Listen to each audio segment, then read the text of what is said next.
হজের সময় হারাম শরীফে সিঁড়ির কাছে দাঁড়িয়ে থাকলে এক পুলিশ হঠাৎ মোবাইল দিয়ে আমার ও আরেক হাজির মাথায় আঘাত করেন। এতে আমি কষ্ট পেয়েছি। হারামে তো কারোর গায়ে হাত তোলা অনুচিত, তারা জেনে বুঝে কেন হাজিদের প্রতি এমন আচরণ করেন? খুবই দুর্ভাগ্যজনক। লক্ষ লক্ষ কোটি কোটি টাকা যেখানে মানুষ নিজ দেশ থেকে নিয়ে সেখানে ঢেলে আসছে, খরচ করে আসছে, পর্যটকদেরকে গোটা পৃথিবী যেখানে আপনার দারুণভাবে বরণ করে, সেখানে শুধু পর্যটক নয়, আল্লাহর ঘরের মেহমান, তাদের সাথে যে আচরণ প্রায় সময় করা হয়ে থাকে, সেটা এক কথায় দুর্ভাগ্যজনক। এক কথা দুর্ভাগ্যজনক। আমরা প্রায় সময় ধরনের দৃশ্য দেখি আর খুবই ব্যথা পাই।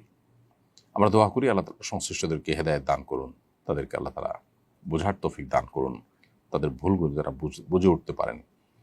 মুসলমানের আচরণের গুরুত্ব অনেক বেশি, আর সেখানে হারামের মধ্যে যারা ডিউটি করছেন, আমি জানি যে তাদেরকে অনেক ডিস্টার্ব মানুষ করে, অনেক ভায়োলেশন মানুষ করে, অনেক উল্টাপাল্টা মানুষ আচরণ করে, নিজেদেরকে ঠিক রাখা হয়তো কঠিন হয়ে যায়, কিন্তু সেই কাজটা তাদেরকে যে কোনো মূল্যে করতেই হবে। সাইমুর রহমান সাগর আপনি লিখেছেন, আমাদের এলাকার মসজিদে ক্যাশ ফান্ডে 1,20,000 টাকা আছে। এখন মসজিদ কমিটি ওই টাকা দিয়ে জমি ভাড়া নিয়ে চাষ করতে চাচ্ছে। জমি চাষ করতে যাবতীয় শ্রম বিনামূল্যে মসজিদ কমিটি ও মুসল্লিরা দিবে। জমি চাষ করে যে টাকা লাভ হয় সেটা দিয়ে মসজিদ বিল্ডিং করবে এবং মসজিদের অন্যান্য খাতে ব্যয় করবে। এখানে মসজিদ কমিটি এবং মুসল্লিদের ব্যক্তিগত কোনো লাভ বা স্বার্থ নেই, কাজটি জায়েজ হবে কিনা?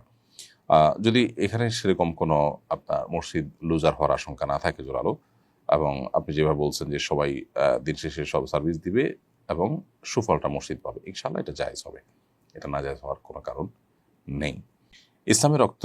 ইসলামের রক্তগোলাপ এটি থেকে আপনি লিখেছেন, বন্ধুকে মামা বলে সম্বোধন করা যাবে কি না?